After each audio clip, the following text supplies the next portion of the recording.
So let me remove you real fast. Okay. We are all right. live. We are live. What up, everybody? I hope everybody had a good weekend past. We have a really good guest today, Rich. Are you ready for him? I'm ready. TATER. TATER. We got the heavy metal TATER. All right. So let's let me see what we got here, man. We got some good stuff for him here too. What we got here.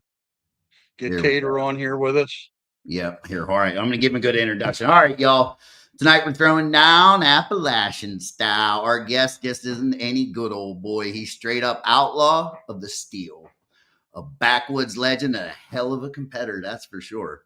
You might know him from Discovery Channel's Master Distiller, Moonshiners, and Tournament of the Champions, because my man is a champion, that's for sure. He he's Tennessee born. He's backwoods bred and a man who knows a mash, his muzzle loader, and I'm sure he can I'm sure he can fashion a hook out of some scrap metal and catch a fish, baby. So tonight we might even talk Bigfoot with this guy because I'm sure, hey, you never know, Rich. You never know. So crank it up, guys. It's time, Mr. Benny McClure, a.k.a. TATER. TATER. Now that was an introduction right there. See, look, bro, I gotta give it to you heavy metal style, my friend. You built me up like I was somebody. You are, bro. You are. You are, brother. I'll be honest. This is the truth. I was sitting there today thinking, like, when all this moonshiner thing started and all that, I remember specifically the guy that I was making shine with at the time. He was like, man, they got this crazy guy on there named TATER. I said, TATER? He's like, yeah, man, he was on there making some shine. He got a new guy. And I'm like, what? They got new guys? Like, I was all about it. So your name stuck in there. So I ain't gonna lie, dude. And I say this. And so when I got to meet you the last time, for the first time, I was like, a little starstruck, my friend. They wasn't no use in that. I'm just me every day. It don't matter what. Well, and that's the thing, though, man. You gotta, just like our previous conversation, man. You kind of, there's a certain thing that pulls you, like, you know what I mean? A certain energy that pulls people towards you. And for me, it's like, I tend to go where I feel like I got something in common with somebody. Yeah. And not be the Mohawk. Well, that's what you like, and that's the way you're supposed to do it. That's like, I like mine shaved off slick as I can get it. That's the way I wear mine. That's it. I mean, I'm trying, you know what I mean? I'm trying. You guys can see how I wear mine. I've had mine long for years. I've been having long hair forever, man. I can't cut it all. Well, they ain't nothing wrong with that. I let mine grow from September till when was it? We was over in North Carolina in March. Yeah. Till March, and that was as long as my hair had been since I was 16-year-old. Oh wow! It had actually got down to my collar right here. Hey, gets all, you know what this is like. So with the beard, I only cut it one time, and they're like, "Why'd you cut it?" And this is what I would tell them: it was power tool length. And they'd give me this look like, "What?" I'm like, "Bro, you want to get this caught in a fucking a drill or a saw? It ain't stopping, bro. No, it's going with it. No, it don't. No, there's something to be said for not having to shave every day, not having to cut your hair all the time. But if you want it to be healthy, you do need to cut those ends off and do certain things to take care of it. But yeah, as far as, growing up, we was more worried about running around the woods and what we had going on out there than we did looking in the mirror and taking care of ourselves. Yeah, that's right. Yeah, right. We sure did.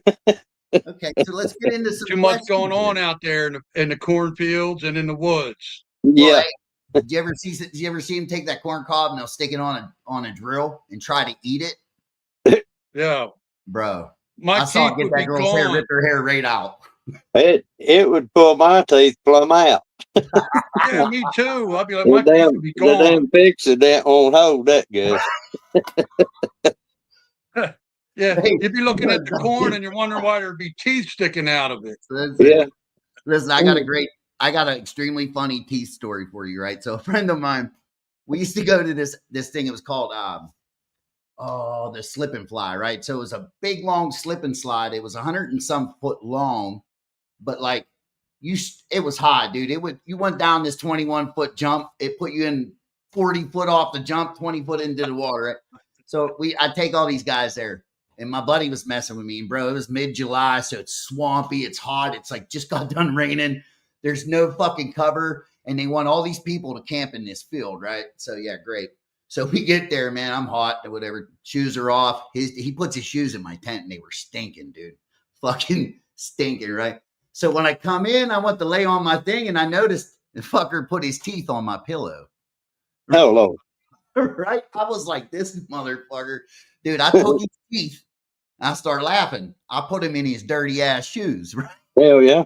No. Bro, I told him, he was like, where's my teeth? Where's my teeth? I said, what's wrong, dog? You scared of little athlete's teeth, bro? He'd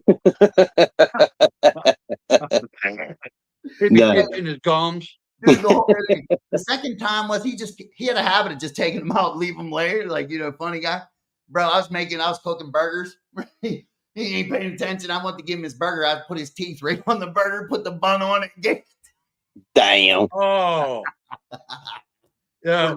I had a buddy one time put his teeth down one time, and the dog came over and smelled them and licked them up and started chewing on them. Yeah. The dog chewed up his teeth. Yeah. Serious? I've heard that in 2 or 3 different places. People's dogs are getting their teeth and chewing them up. Yeah. Well, you figure they smell like your breath. The Why, dog's going to come up. He's going to be like, oh, I'm chewing that up. Yeah. And or whatever you eat. Right. You get a little bit of everything on there. Look. All right. Well, you like your socks and your shoes. You know you're going to like your teeth. You know what I mean? Yeah. Right. All right, man. So I got some questions. I got some shining questions for you, man. And I'm sure a lot of people already might ask you some of these, but like Mr. Rogers, David or whatever Rogers, Uncle Drunkle. Let's just call him Uncle Drunkle. We'll call him that. I like the guy anyways. He's awesome. So what is your favorite, like, out of all the runs that you do, which one do you enjoy doing the most? I enjoyed doing the apple runs mostly. That's what was around whenever I was coming up. And I watched it a lot and learned it and everything. That was the ones that I enjoyed making the most on the show. But now I also like doing corn. We done a corn on there, and they wanted us to have it done in 3 days. And I figured out how to get the mash to work in 3 days, and mine was plumb done. I think I made I believe I quit on the 17th jar.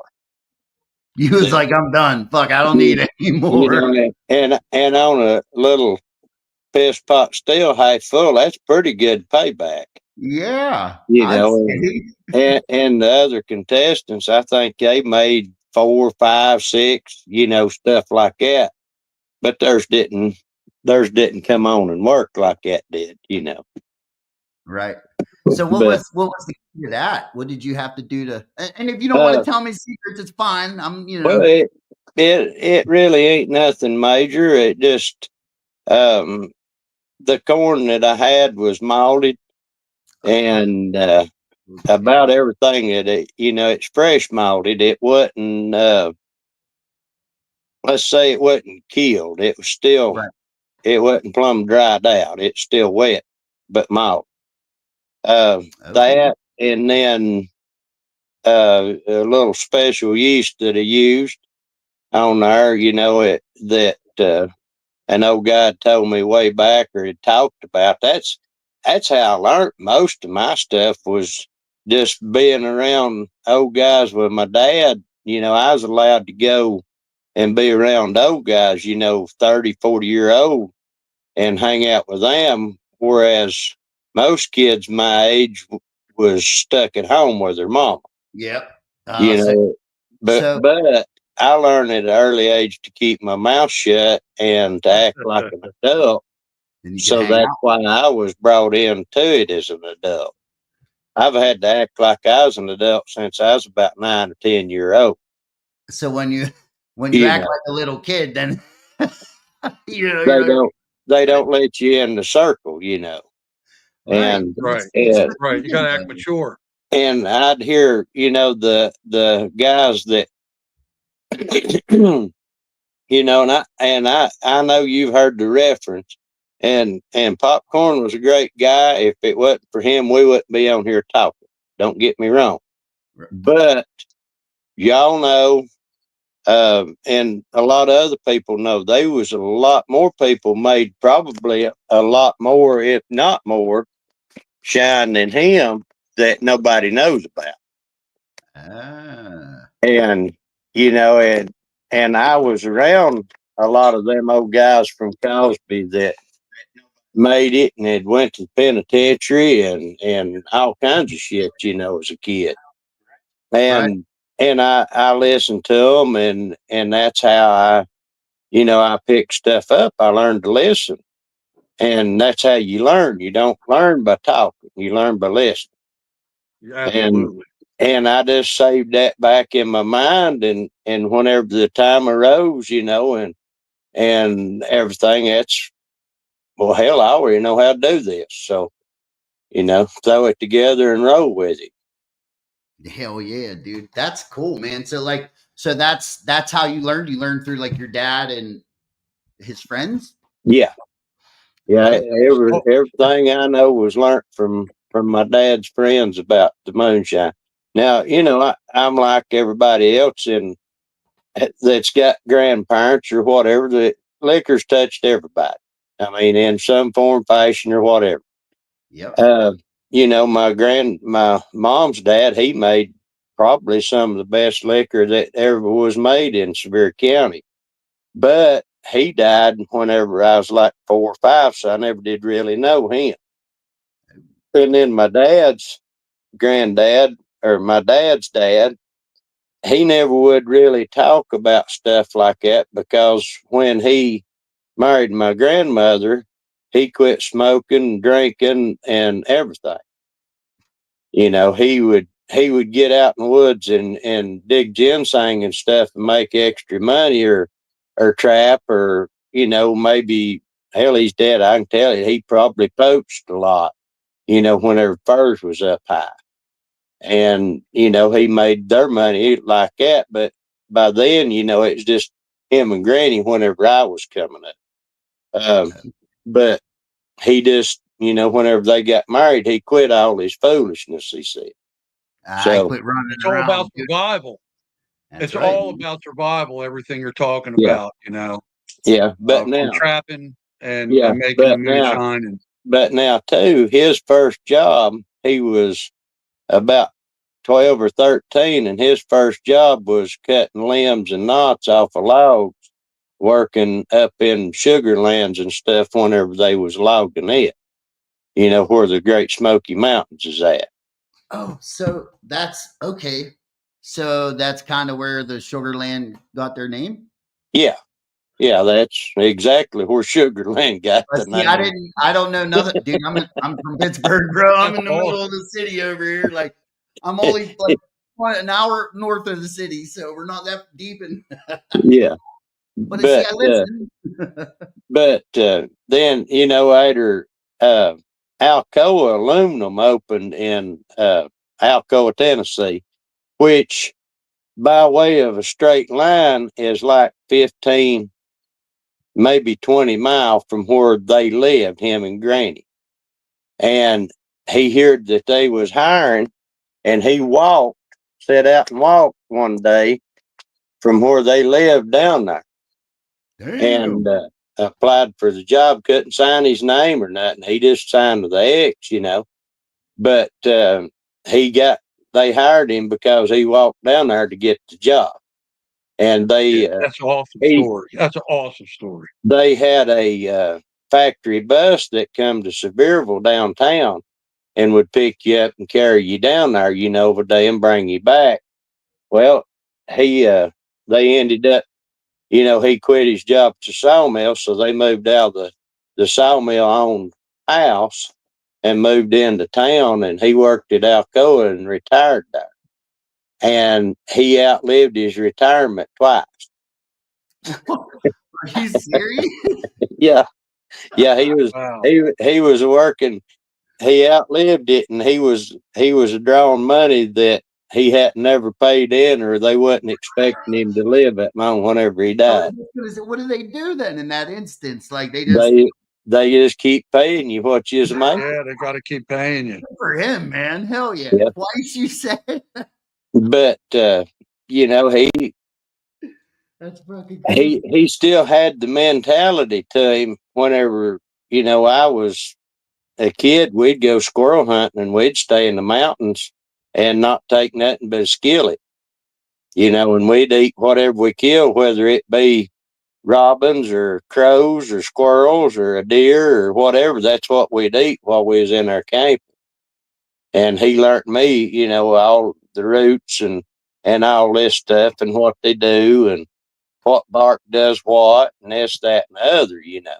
So you're straight like outdoor survivalist, bro. Like if yeah, but I don't just do it all the time. I can if I need to, right? But I don't. And cooking those squirrels on a skillet can be tough, man. I mean, I'd done that when I was young a bunch, and then I kind of figured out it was better to cook them in a stew because them squirrels could be a little bit tough. Did you have a trick to cooking those squirrels on a skillet? Yeah, they wasn't like stringy and tough.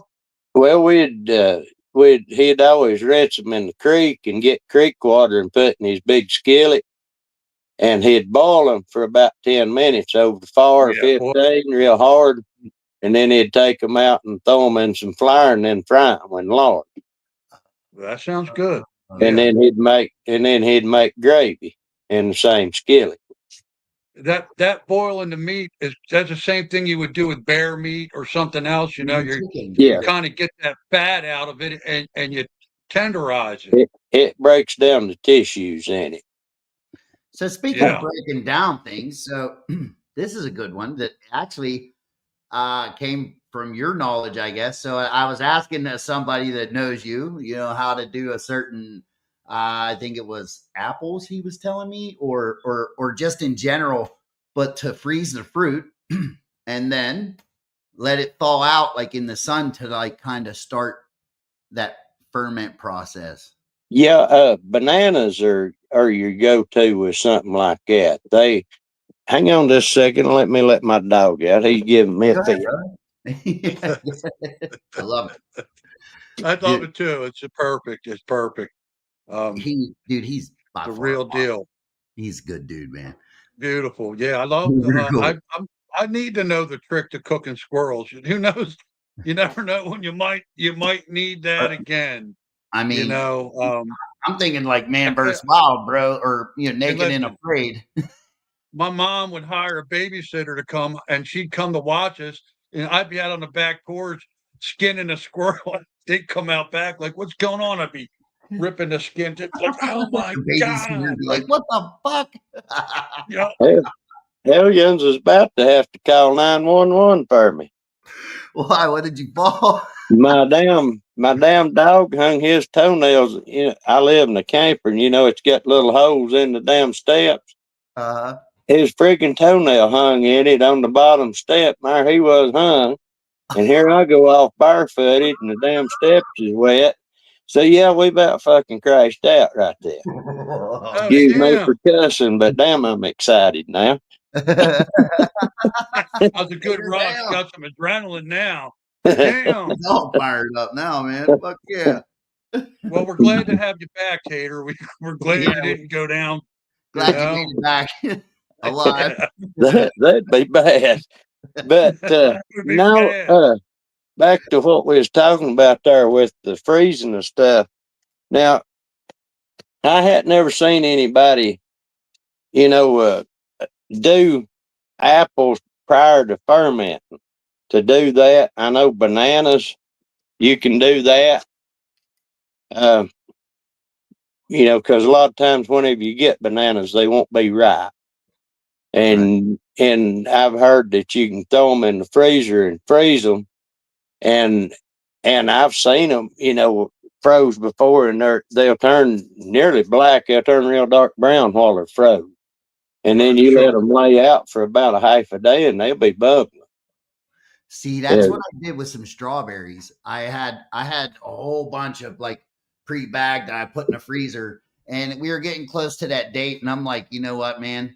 I took them all out, and I let them sit for about an hour, and dude, they were like, I was like, oh god, I was kind of grossed out when I was cutting them up because they were fucking just, you know what I mean? Like just juice, man. I was like, this is great. So yes, exactly, dude. All the juice, all that. Then I took them and put them in a fucking blender, dude. That shit, mushy, to this day was the best shit I've made. It come out at 172, but like, it really, for that high proof, it really, really, like, you could really taste the strawberry. And I was like, whoa, like, cause I've done the fucking infusing and I've done this and I've done that, but now I figured out, like, with if you just do a smaller amount at one time in that small deal, you're going to have more of a flavor. Oh yeah, you will. The smaller batch stills is your best. You get better flavor off of any of them. Yeah. But you get people that like it, and then you got to go on with it, and you can't. Yeah. You're killing the same amount of time, and you need to. You know what I'm saying? You're not making as much product. Yeah. Your product's got to be up higher for the amount of time if you're needing it. Supply and demand, I guess. Got to raise that price. Yeah. That's it, man. Well, that's what they were all saying after I won the show. They were like, dude, you got to raise the price of your jars. I'm like, fuck, dude, they're already 25. If I had cream, they're 30. Cream and vodka, So let's, all right, let's get into it. Sorry, so it's crazy. The app we use, I got to use Facebook on my phone because I can't see it on here for some odd reason. So I got to answer everybody. So we got like Daniel Stevens. He's like your follower, bro. That's my little buddy. He ain't so little, bro. He learned me everything I know about stuff.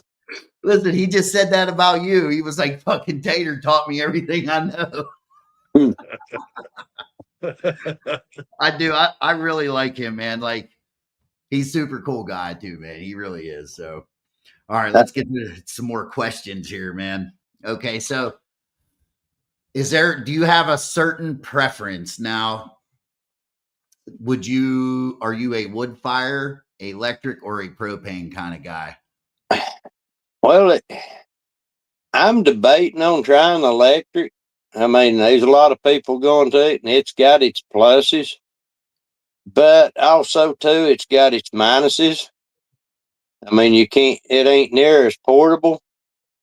If somebody is wanting to be portable and go here or go there and drop out and throw something together, you can't do it with electric.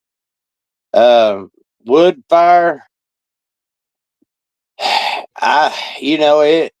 it makes good liquor, don't get me wrong, but now there's a lot of goddamn work to it. You got to bust wood, you got to stand there with it and fight it back and forth, to keep your heat regulated and everything. It ain't, it ain't as easy as barbecue. Barbecue, if you got a good grill, you can run it a time or two and you know how to do it. Now with wood, fire, and liquor, say just for instance, even if you had your wood covered up and you had it in the woods and it come rain like it did here a while ago, your wood would still get wet. It wouldn't get wet, but it would absorb moisture. Okay. It absorbing moisture will control how fast it burns. And of course, then you got to fight, different like that. Whereas the old faithful propane, you walk in, you light it, and there it is. Boom, we're cooking, man. But now, there is one that you did forget in that, and you may not know it, and that's white gas and gasoline. And that's what I'm going to say 98% or 95% of the liquor that was made in the 50s to the 80s was made with in Cosby and Cobb County and surrounding area.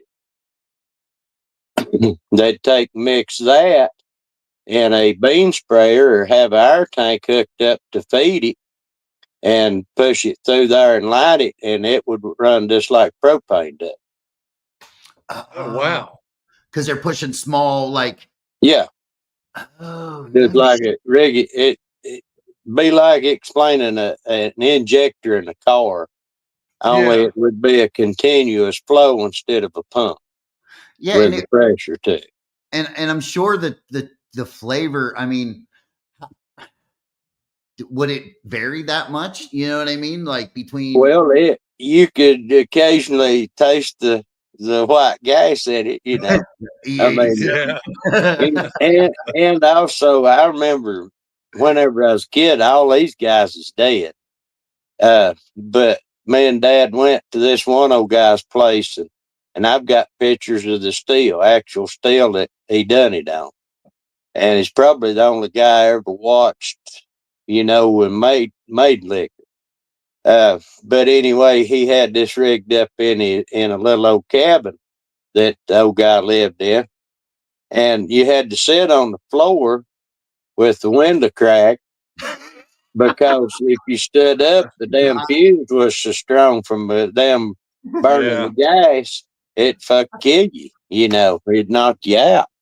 So that was an experience. Holy fuck, dude! You gotta lay on the floor so you don't get a. Yeah. That is crazy, man. Like that is crazy. And good. I was going to say, imagine with those type of fuels, whether it's propane or these other gas type of fuels, you're just able to keep that consistent heat. Where when you're using the wood fire, you got more fluctuation. It's harder to keep that heat up exact. Like you can do with controlling the fuel. Yeah. What's up, Christy? As far as efficiency, I'd say propane would be the way to go. Safety wise, electric, would probably be you better bet you wouldn't have as much flare ups or stuff like that, because you're making alcohol. There's gonna be alcohol fumes where you're at. Absolutely. And you get the air stirring the wrong way, it could be blowing the alcohol fumes over to your burner and set them off. I mean, it just. Jason knows about the fumes. He about his that. garage on fire. I produce alcohol. and by the way, Miss Beth has arrived at the camper tonight, so okay. She's sitting here on the other side of watching me. Hey, it's fine. She can poke her head in if she wants. It's no big deal. Please do. Okay. She said that's all right. She's powerful. Hey, listen, I already met Miss Beth already. Okay, then good. Yeah, then we don't bite. We'll ask the embarrassing questions now. No. We didn't went over that. Listen, Beth, if he's lying, you need to tell us. Will do. Okay, so that was a good answer, man. I liked how because I never in my life would have thought of like somebody using gas that way. Like, so when I was, I had a partner. I've told this story 100 times, but it's funny every time. I was showing somebody how to make shine one day, and his wife went and got us food. So she come back. So I got a big garage. It's 3 sections down there, right? And so we're cooking in the middle section. And dude, it's the first time we decided to even cook in the garage. Normally we're outside. And I'm in there eating, right? He come back in. He says, dude, the fucking steel's hissing. I'm like, fucking steel don't hiss. What are you talking about, right? Bro, I go out there and it didn't dawn on me. So when my partner would come, he lives like an hour south of me, right? So I would have everything set up and all he had to do was turn and burn, right? So as I was setting his up, I look over and in his worm, the tip of the worm had mud. And I'm like, clean that out, get that fucking shit out of there. Didn't even think about looking at mine. Okay. So now fast forward to the story, right? So I go in there and I can see that the water in the worm is boiling. Boiling. I'm like, what the fuck is going on here? Right? This is bad. So I know first thing is to go shut it down. We're shutting it down. It's hot. It's gonna fucking it's hot, right? Dude, by the time I made it to the front of the still, it blew up. Oh shit. Dude, it went like this. Boom, the bottom opened up, just like boom, like that. Now it was a flamethrower because it's on propane. And oh wow, the whole floor was blue. And I'm like, fuck. The only thing I could think of was I had a tarp that separated that room, and I didn't want the flames to climb because if that happens, it's over, man. Right? Yeah. The floor is concrete. I don't care. It could catch on fire. It ain't gonna stay burning for long. I ripped the tarp down. As soon as I get the tarp down, I get thrown out. The dude throws me out of the building because all the flames are flying on the propane tanks. And I'm like, fuck, dude. So I go back in, and when I went in, I couldn't breathe. Zero air. Zero. Because all the alcohol vapor, right? So I'm like, run to the back window, take 2 breaths, turn around, undo the hose off the worm, throw it on the ground, 2 more breaths, and then I ran out. Dude, look, I lost 3 inches of my beard. My eyelashes, every time I blinked, stuck together. I had to open them like after like 2 months, dude. No lie. But they're probably gooey.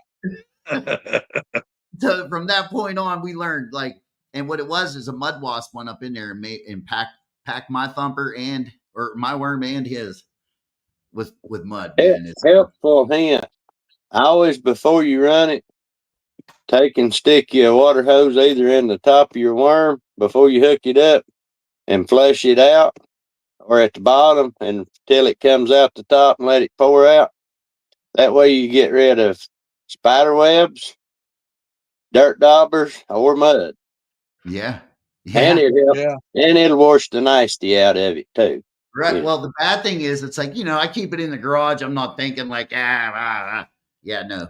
Listen, dude, if you fell asleep out here, you'd wake up with a mud wasp nest in your nose, your ears, like they're everywhere, dude. They're fucking restless around here, man.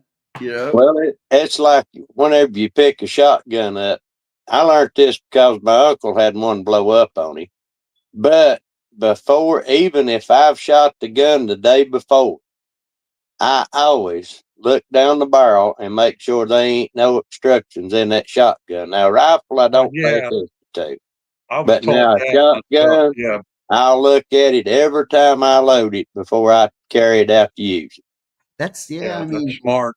And, and a worm is a lot like a shotgun barrel. It can build up a lot of pressure quick. Oh, you don't want that blowing up in your face, no doubt. No, dude. No. TATER, do you still hunt now, or do you hunt every year at all anymore? I do whenever the seasons are in nowadays. Yeah. What's your favorite? What do you like to hunt? Good answer. That's a good answer. I prefer the deer hunt over anything.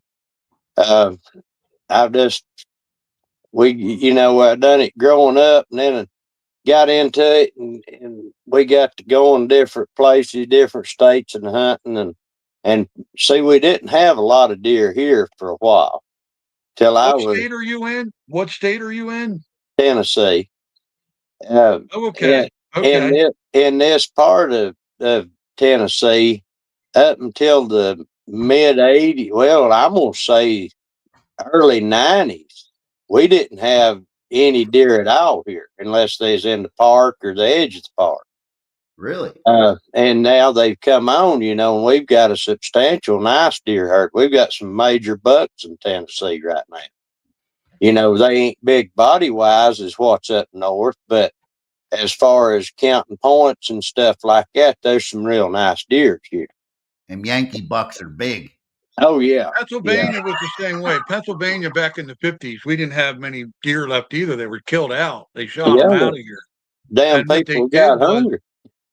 they took the sale of the hunt licenses. They raised pheasants and they released them and were selling the hunt licenses on the pheasants. And they started taking the money from the pheasant licenses and they started buying properties around the state game lands. And then they started trapping deer up in Michigan and bringing them down into Pennsylvania and reintroducing them into these state game lands down here. That's why we have big deer down here too, because they're Michigan genetics that they brought down here, the northern deer. Yeah. That's what we got running around Well, down here. the deer that's within a 15-mile radius of here, from here to the Pigeon River over at I-40, let's say, they were introduced in the 70s by, I don't know if y'all remember the Mutual of Omaha's Wild Kingdom that used to come out. I do. Okay. You know the guy that would jump out of the helicopter and grab the animals and stuff? Not the old man, but the other guy. I do. Okay. He bought property in the 70s over in Cobb County.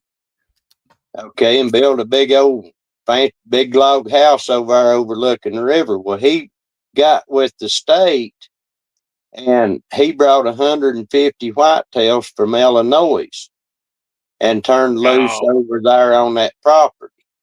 Damn. Okay, that is where our genetics has come from, crossed in with our wild deer that we had, and that's why ours is a little bit bigger than average for this part of East Tennessee. Okay. Now let me ask you a question. Do your deer down there have tall brow tines or no? Just they're different. I mean, you'll see some of them that'll have, you'll think that you're in Iowa, and then you'll see some that's got them look like your middle finger is sticking up, but they'll have a bunch of them. Right. That's kind of what our deer lack in my area here. I'm in Chester County, Pennsylvania. I mean, they're trust me, they shoot some hammers, they shoot some ones with big brow tines, but generally on most of the decent sized bucks, they lack the brow tines, and that can keep them from scoring sometimes, But I noticed in Illinois when I hunted out there, man, the brow tines on those deer are ridiculous. Like we had an 8-point out there we were trying to shoot. That thing had like 13-inch brow tines, and I think it was an 8-point, and we thought it might score in the 150s. It was massive, So that's why I was asking about the brow tines, because those Illinois deer, they've got some brow tines on them. Well, do you think that the ones in Pennsylvania might be because of what they have to rub their horns on, or something? Might be why they're smaller sometimes. I mean, I don't know. I mean, I honestly think it's just straight up genetics, and some of it's food. I think it all comes into play, and also age. Like you're not going to get a really big rack. I mean, there are some young deer that got genetics and got big racks, but most of the time, to get a really big rack deer, you need at least a 5.5, 4.5, 5.5-year-old deer. Yeah. So age is a lot to do with it. Age and genetics, I think, are the two biggest, and then food comes into play. But I just think it's the genetics around here, because, like I said, in Illinois is a wild state to go hunt. That's all I can say. Like I've never experienced anything like that until I went there. Yeah, the rut was amazing. The rut there, because I rattled in 10 different bucks in 1 week of hunting during the rut. I've never, I might have rattled in 10 bucks my whole life in Pennsylvania, where I rattled in 10 bucks in 1 week out there. Yeah. So here's a question. So speaking of deer hunting, where are we at here? Oh, I just lost my place. Hold on. Shit. Oh, I did. Like I was so into that conversation, and I wanted to ask something, and it just totally slipped my mind. Sometimes that happens. Shit. That's okay. Never mind. Elliot. So somebody on here, Chris Elliott. Do you know a Chris Elliott, Tater? Yeah, that's Bennett's buddy. Oh, okay, Chris Elliott. Sup, fellas? Tell my hero Tater I said hello. That's what I wanted to tell you. Sorry, I'm like, yeah, I'm so into it. I'm like, Joe Lawhorn. Okay. So, what would be the craziest ingredient you've ever put into a moonshine? For me, Mm-hmm. I don't know. Hey, I mean, DJ. I really don't jump outside of the keep it simple Right. thing, you know. Uh, Probably the wildest thing for me would be, bananas. Honestly, I Ooh. hate to be that plain, but that no lie, that's I've experimented with peppers before, Ooh. but How'd I that just turn out? I though it's hot. I mean, Was it really like woo? yeah, it was peppery. Like, so when you say that, I think of the episode where Mark and Digger and all that, they had their goggles on and they're out Oh, there. it wasn't that bad, but Ooh. you could tell that there's jalapenos in it. So it was spicy, like, and so you couldn't even keep that smooth if you tried. No, no. It ended up getting put in a creek or not in a creek in a hole somewhere, I'm sure. Okay. Hey, Jason, what's the craziest ingredient that you put in a Did I ever moonshine? What do you use? think? I think that uh the donuts. The donuts? Yeah, absolutely. Like, so I, before I did my challenge, I went online to do some research and I found a video, and it was the worst video I ever watched in my life about making donut moonshine. And it was horrible. Absolutely fucking horrible, right? And to the point where I'm like, dude, I'm never gonna have a fucking chance in hell if I go on there and make that. Like, you know what I mean? I was like, holy shit, dude. So when I actually tasted my mash and it tasted like a freaking funnel cake, I was like, dude, holy shit. It was like a cherry funnel cake, right? I knew right then and there I had something going on. So which was crazy that I turned into something that orange and cinnamon, like, you know what I mean? Such a Yeah. wide variety. So, now, what would you prefer? Are you more into hunting or are you more into fishing? Where are you? Do you both like them both? Well, fishing. I'm gonna be honest about fishing. I bought two brand new poles 4 years ago. They're still brand new. Then. All right, I hadn't used them maybe twice, but there's a philosophy behind this. I love to hunt, Oh, but you can't hunt but so many months out of the year. You Right. can fish every day, and whenever something's running and you can go fish, if I go to fishing, that's what I do. I don't worry about nothing else. I fish. I Right. mean, daylight, dark, that's all I think about. Deer hunting's bad enough. Mm-hmm. I don't need to pick up and go. Whenever I retire, I'll fish. There you go. Let's put it like this. Whenever my dad found out that he is going to die from cancer, he always tied crappie flies and trout flies and stuff like that. He lit in and I can tie 'em, don't get me wrong, but he tied me probably no less than 10,000 crappie flies Holy and probably 1,500 to 2,000 trout flies. You actually showed me oh those wow. ones. And I mean, I've got the equipment, it's just, like I Just said, I getting out don't there. own a boat anymore because if I Yeah. have one, that's all I do. I mean, I ain't gonna lie to you. I can, No. whenever it's trout season, I'll be in the park fly fishing. Yep. If it's crappie season, used to be soon as October leaves started falling, we'd hit the lake and we'd go to fishing stumps about 20 foot deep or 30 foot deep tight line. We Oh, would fish and we would go deer hunting on the weekends, but through the week we'd fish. And that's what we done. of course, then we didn't have to worry about a lot of stuff. We talked about that earlier. But we would fish until they spawned and turned black, and then we'd quit whenever the water warmed up. Okay, then we would go to bass fishing of a night and trout fishing in the park of a day. You know that, so that's why I don't fish. Yeah, that's like it's an addiction. Peter, what's your favorite freshwater fish to eat? Like if you had to go out right now, you were trying to catch a fish to eat, what would be your favorite freshwater fish to catch and eat? Right now, this time of the year, I would go and park at the store above Kelly's Distillery up there on Cosby. And I know where there's a creek at, right there close. And I would probably go up in the park and catch me a mess of speckled trout out of that little creek and eat them right there on the creek bank right now. Okay. Now, in the winter time, whenever the water's cold, crappies is my number one go-to. I can fix them, and people that don't like fish, I can get them to liking fish with them crappies. Really?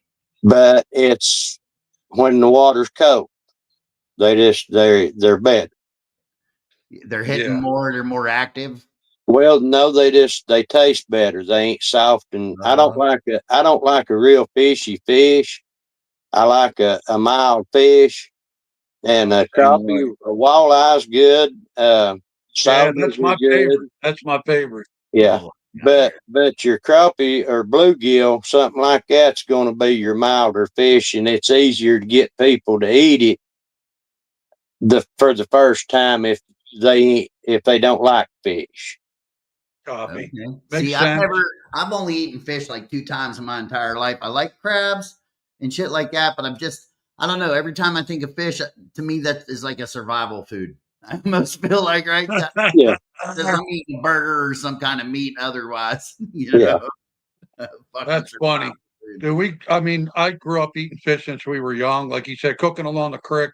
We would camp out and cook whatever we caught. And a lot of times it didn't even really taste great, but you were eating it anyway. I don't even think we had any seasoning to put on them, put them on the end of a stick and just cook them. But that's how you learn. That's how you learn. So what's on your shirt, bro? This one, this here is Judd's. This is Moonshiner Sasquatch. He had these made, and it says 100% pecker-free liquor on the back. and if I was to make liquor, mine would be 100% pecker-free. Because they ain't nothing but a pecker enthusiast me, or I don't want to put nothing to do with a pecker in my mouth. I'm with now, you just brother. go to thinking about that. Yeah, we should have it no pecker. I got a coffee. Listen, you can get one off of Chris Fortner. They're copper and they're not real. That's what she said. Right? She said, no pecker. How many coppers them non-pecker peckers have ruined a lot of goddamn relationships. Yeah. I'm trying to teach my son Zach and his friends. They're all watching tonight. Keep that pecker in your pants, boys. That thing will get you in trouble. No, you just that's just a thing. I really like the catchphrase of it, though. I always thought that was one of the coolest ones I've seen. That's a good one there, man. Judd is a good guy. I really like him. See, now that's perfect, dude, because honestly, that goes into, we got some questions about that there guy you got on your shirt. Yeah. He's a pretty good old guy. He was on Master Distillers. He was on the Ancient Grain series. I think he's from Ohio or somewhere up in the north up there. I ain't gonna say for sure, but he's from up north. How's that? I'm 26. He's a northern boy. I'm 26 miles from the Ohio border on the western, so it would be the eastern side of Ohio. I'm on the western side of Pennsylvania. Yeah. So yeah. But no, I met him whenever I was filming my first episode that I was on, the Applejack thing. And we was talking, out during the break, and something got brought up about the year that my dad was born. And 1942, and Judd said, huh. He said, let me look at something. And he got in his billfold there, and he drug out a silver dollar. And it was 1942. And that old son of a gun give me that. And I've got it in my billfold right now. That's awesome. That's awesome. And I had talked to him, I think maybe 2 hours in my whole life, knowed him 2 hours, and he done that. He's a pretty good guy. See, that's good, man. That's awesome. When you get those signs like that, man, that's, you have, like, for me, man, like when I applied to be on the show, it took like almost, I want to say like 2 years before they even got back to me to be on the show. And the email came on my father's birthday. He passed away. You know what I mean? Yeah. Like every time I look, my hair stand up, like I get the chills every time I talk about it. And it was a different vibe. Like, so that's a good question for you. How was the vibe going in for you on the first, like your first, when you found out you were going to record for, film for the first time? How were you nervous? I was scared to damn death. and then too, it was right whenever the COVID bullshit was hitting. And here we are having to stick shit up our nose and spit snot and all kinds of bullshit, to go in this building. And anyway, I met the producer. They introduced me to them, and I said, and this is right. Do you know the Whitey Belcher stuff that HBO done? They filmed him and then turned in the films to evidence, and they prosecuted him for being in the mafia and killing these people and everything. You remember that, don't you? Yeah. Okay. Yeah. Well, anyway, no, that had just hit the news, right then that they had done that. And I told that producer, I said, now you ain't going to do me like HBO done Whitey Belcher, are you? They said no.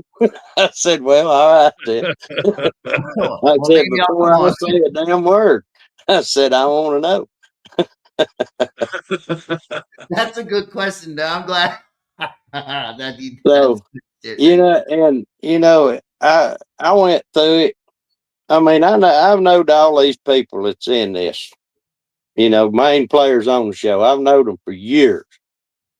They've known me as well for years. We ain't running around drinking buddies or talk every day, but we know one another during life, let's say. Yeah. Okay. Well, we had done the pig episode with the mayonnaise with my pig Luther, right? Well, I seen how it kind of like what it was, and I thought, well, this ain't too damn bad. Well, they come up with the advertisement on Facebook or Instagram one. Here's how you enter Master Distiller. Well, I just got on there. I said, hell, this one's done it, that, this, that, whatever. I'm going to see if I can get on it. So I never said a word to Daniel Maynard. He's like a brother to me. I mean, me and him every day talk. I never said nothing to him. I never said nothing to anybody else at all that I had made a video and turned it in, that I'd had, I never said nothing.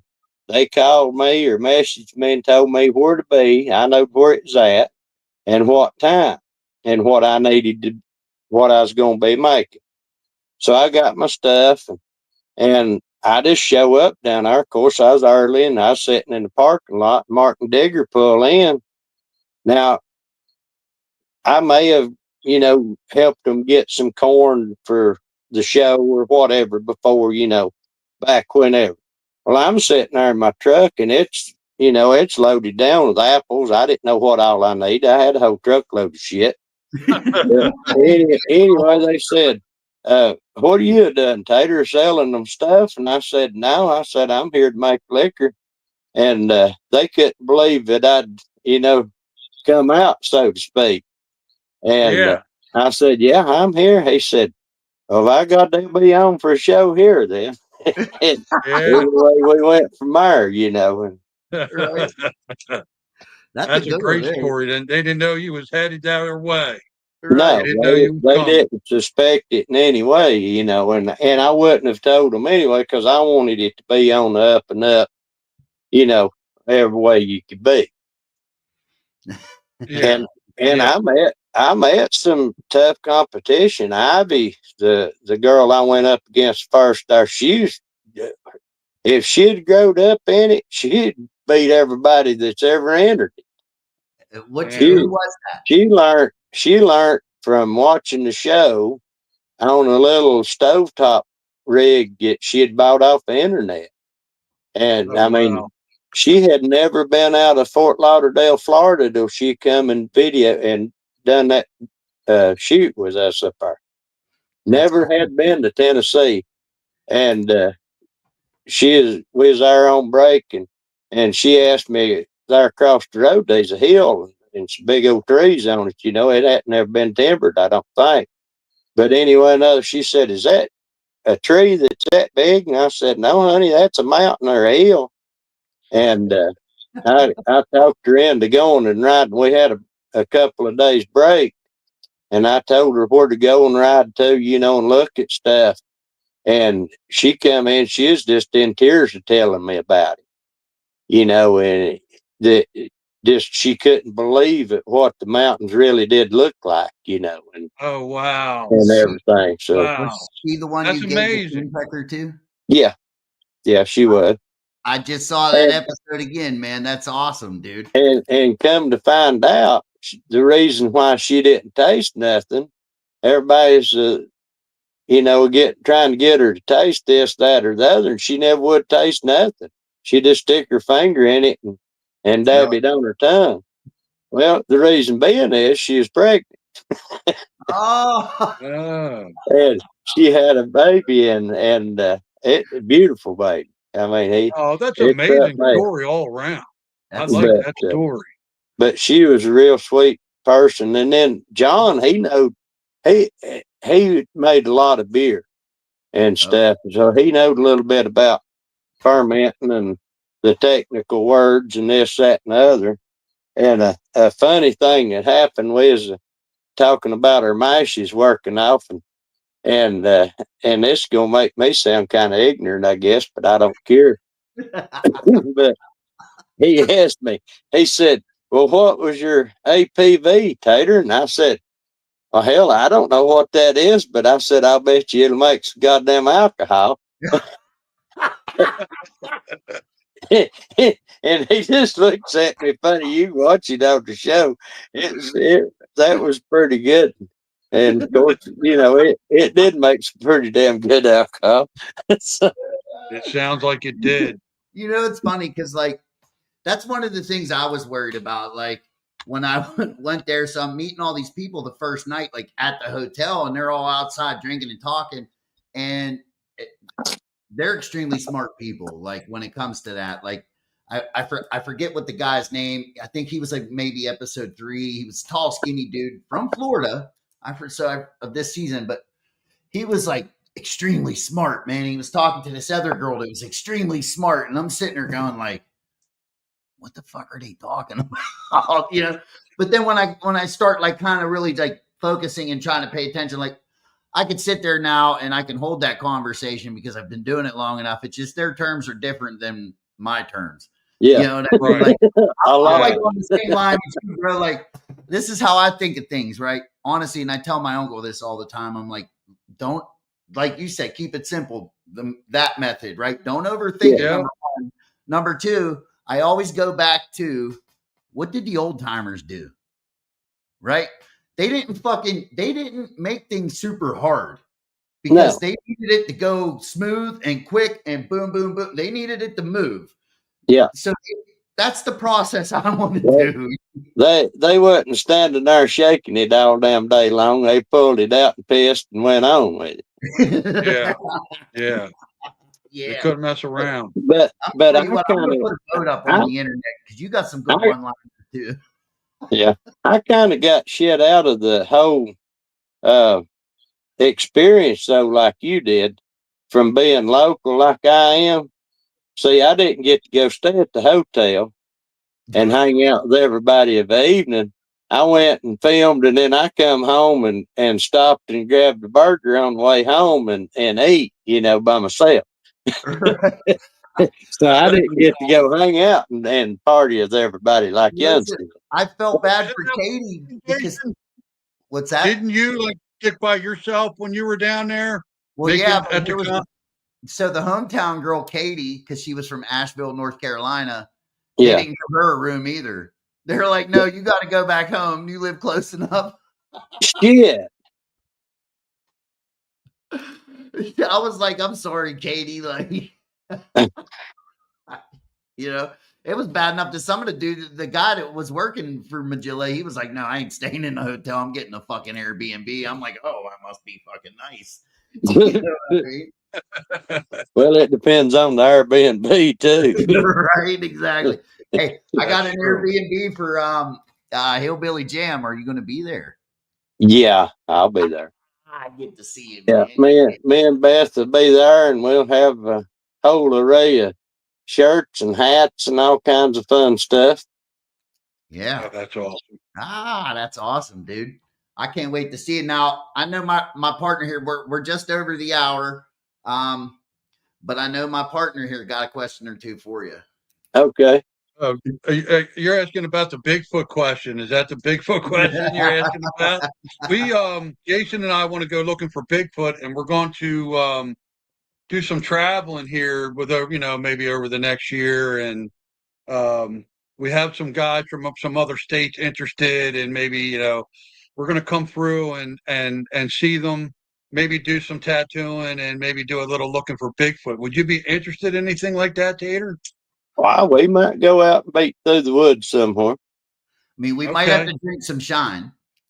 Well, they can. If they bring it, they can drink it. I'm just saying, we got to keep one sober to get us back to where we got to go. But now I'm going to tell you my theory on the Sasquatch stuff. All right, let's hear it. We want to hear it. I'm not going to say that there ain't one. Okay. Okay, but now I have grown up in these mountains around here, have learned that a lot of your, I'm gonna call it booger tales or ghost stories or haints or haunts or whatever's or Bigfoot sightings, a lot of that was derived to keep people out of where they said they'd seen this at because of what might have been going on in that area. Okay. And also, I growed up in these mountains in the 80s and 90s. So from March till October, I don't plunder through the woods much because of what might be in them hollers that I don't want to see. I understand that. I understand. Because the ammo boys may still be, doing what they do. Who knows? But you might come around the corner, man, and you see some big red eyes with fucking beard. They'd be big red eyes, but they might have a AK-47 strapped to them and ask you what the hell you're doing in there. Yeah, that makes sense. Yeah. But now, from Tater, do you have from October on, we'll go plunder through the woods all young want to. Oh, you got any tattoos, Tater? I've got a few, yeah. You got a few tattoos? Yeah, I've got your typical rednecks. I've got a game rooster below my knee. Oh no! So the cock that hangs below your knee. Yeah. No, it don't. Yeah. It don't hang. It's standing there nice and proud. But that's great. I've got a bulldog tattoo of a bulldog that my dad had that I really like. I got kind of a likeness of him. I've got one on my shoulder that matched one that my dad had while he was in the penitentiary that he got.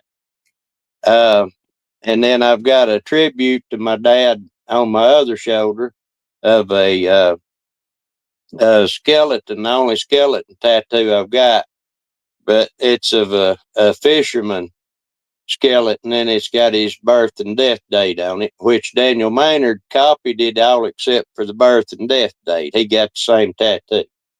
Oh, that's cool.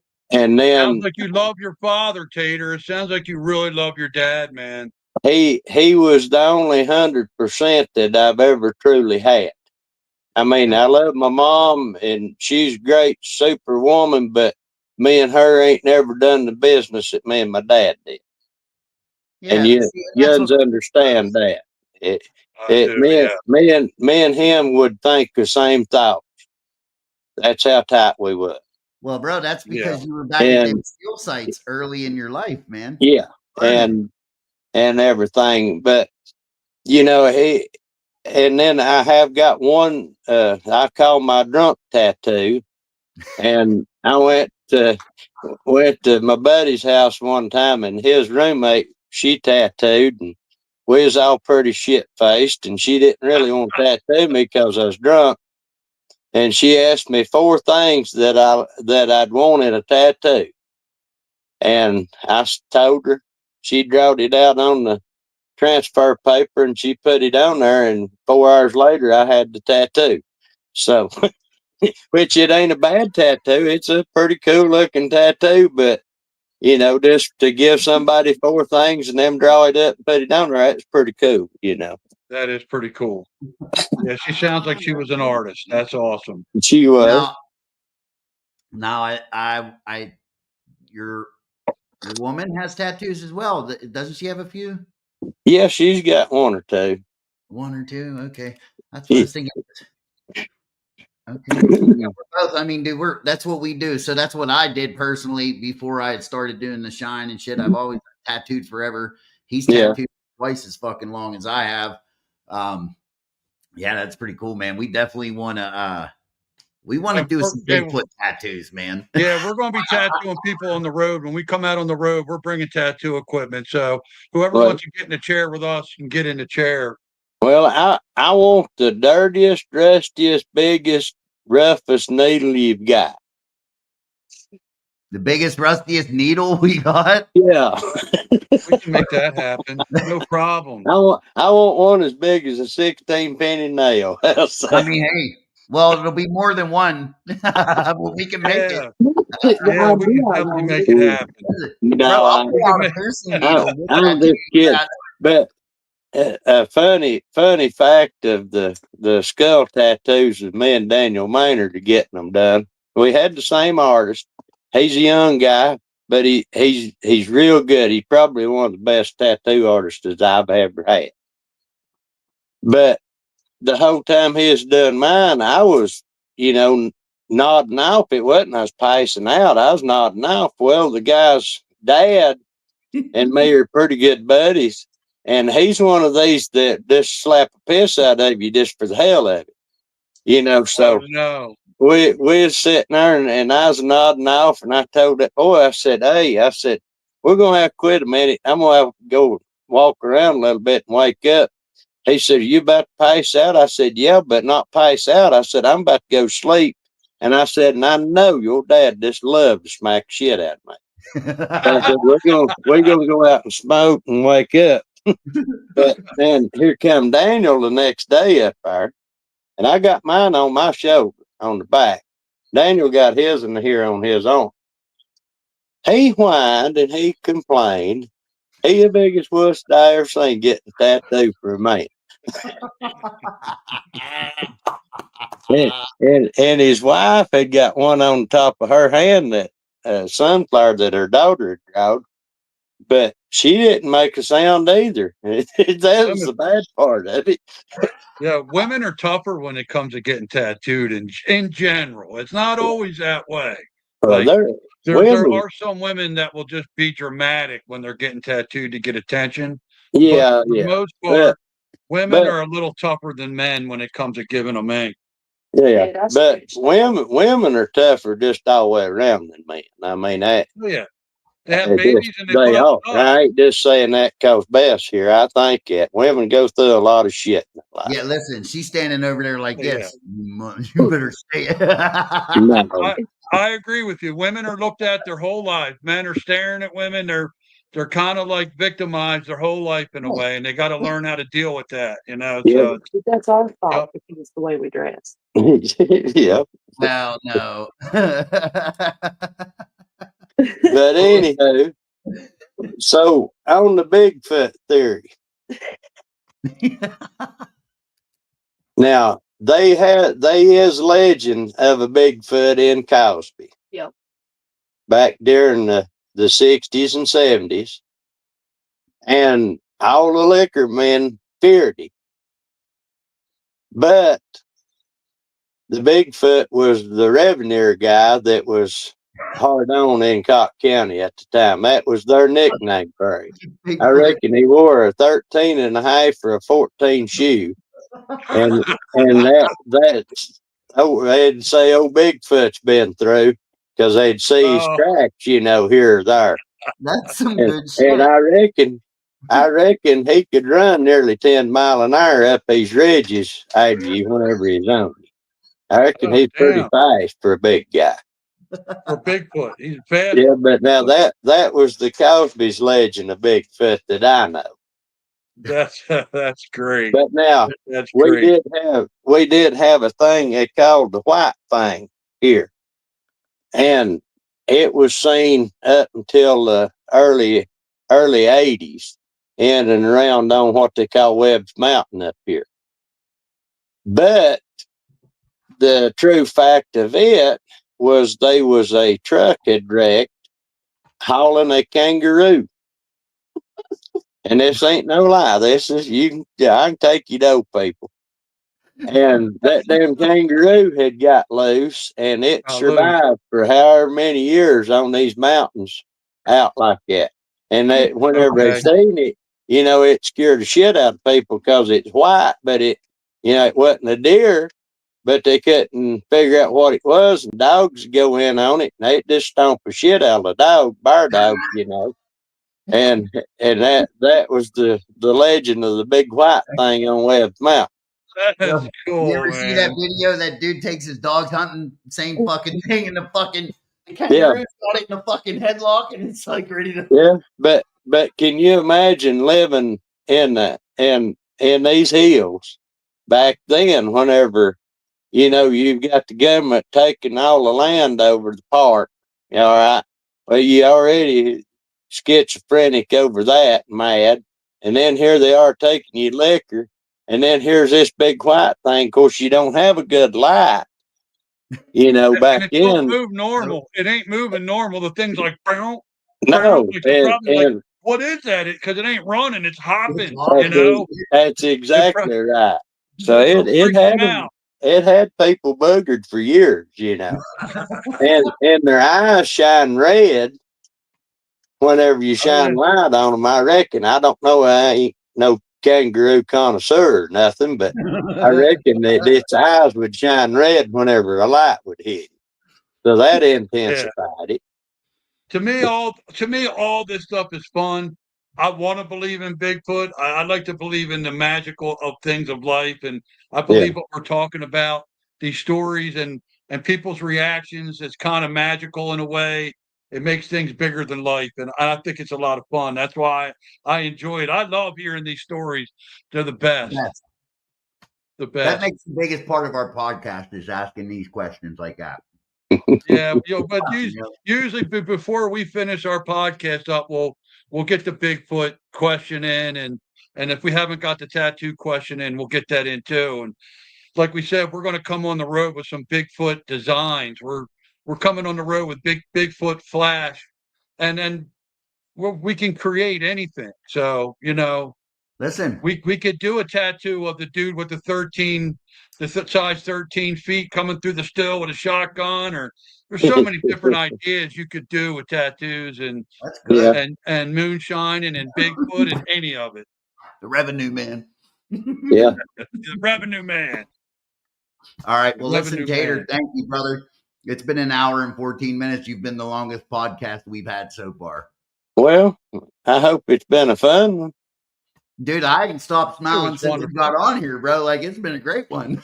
But Yeah, Tater, thank you so much. Thank you so much for coming on our show. well, I do want to say that I love hey Zach, I love you and all your buddies for coming on and watching our show. I didn't want to not say that because he put up that I love you, Dad.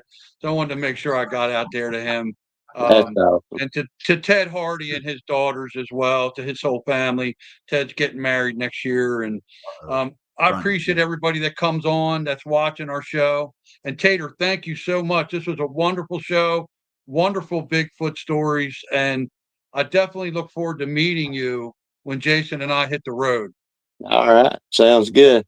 But before we go, I want to say one thing.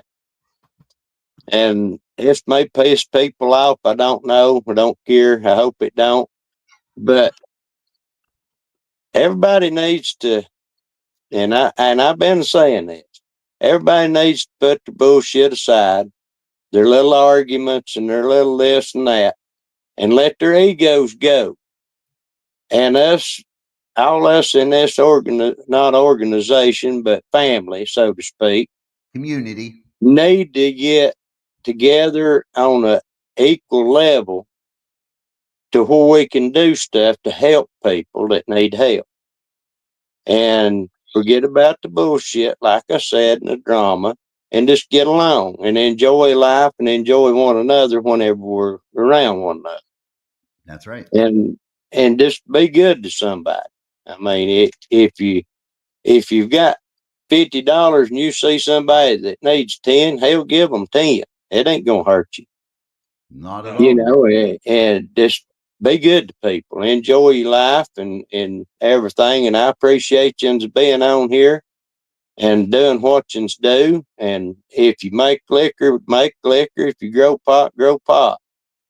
Just stay off of the damn head dope and try to get people off of it. I'm 20 years clean from coke, and I'm gonna stay that way. Yeah. And I try to help anybody I can that's hooked on any of the shit the best I can, if they'll let me. Yeah. But now they gotta want to help, and you got to be patient with them and work with them. But just be good to people. That's the main thing. And The only thing I want to add to that is the next time I take a photo with you, don't be giving the middle finger, your little hiding middle finger, dog. I got 2 of them, and I was like, somebody was like, "Oh my god, look, Peter's giving the finger, dude." You were like, "Yes." That's my signature. I can't help it. That's his signature, man. Hey, when I get a picture with you, Tater, you better be giving the middle finger. I want a middle finger in every one. You want to know who learned me to shoot a bird? Who? Sally Fields on Smokey and the Bandit. Watched it at drive-in in Pigeon Forge. I was big enough to stand up in the seat of the vehicle whenever that come out. We watched it. The next day, we're at the house, and I do that, and my mama beats my britches off of me for it. But and she's been on me ever since about that. It's a bad habit, I guess, but it's just something that I do. I love it. I love it, dude, because I'm the same way, bro. I'm always like, "Fuck that." But y'all be good, and thank yous again. Hey, brother, thank you, sir, Tater. Thank you so much. It was All right, y'all have a good. Take it you easy, too. bro. God bless you. Hey, man, let me shut this down real fast.